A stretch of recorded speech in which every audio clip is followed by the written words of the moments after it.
ہمارے چینل کو سبسکرائب کریں اور بیل آئیکن کے بٹن کو دبائیں۔ کن کن موذی جانوروں کو مارنے کا حکم ہے؟ احادیث مبارکہ میں جن ایذا دینے والے جانوروں کو قتل کرنے کی صراحت کے ساتھ اجازت ہے وہ یہ ہیں: چھپکلی، چوہا، بچھو،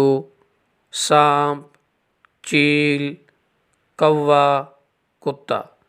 ان کے علاوہ فقہائے کرام رحمہم اللہ نے علت ایذا کی وجہ سے بعض دیگر جانوروں اور حشرات الارض کو بھی اسی حکم میں داخل کیا ہے۔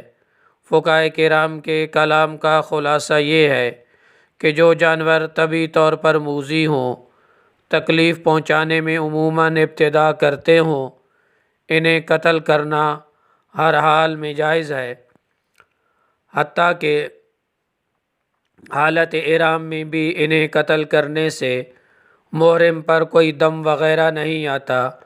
جیسے شیر، بھیڑیا، تیندوا، چیتا وغیرہ۔ اور جو جانور تکلیف پہنچانے میں ابتدا نہیں کرتے، جیسے گو،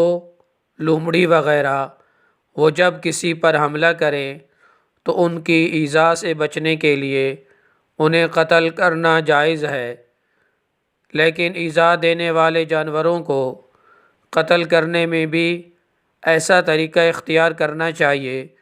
کہ انہیں تکلیف کم سے کم ہو، مثلاً گولی وغیرہ سے قتل کرنا یا تیز چھری سے ذبح کرنا، باقی انہیں جلانے، ان پر گرم پانی ڈالنے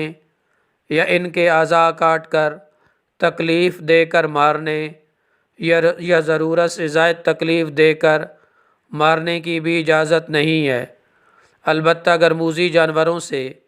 کسی اور طریقہ سے چھٹکارا ممکن نہ ہو یا مشکل ہو تو انہیں جلانے یا گرم پانی ڈالنے کی گنجائش ہوگی، لیکن شدید ضرورت کے بغیر ایسا کرنا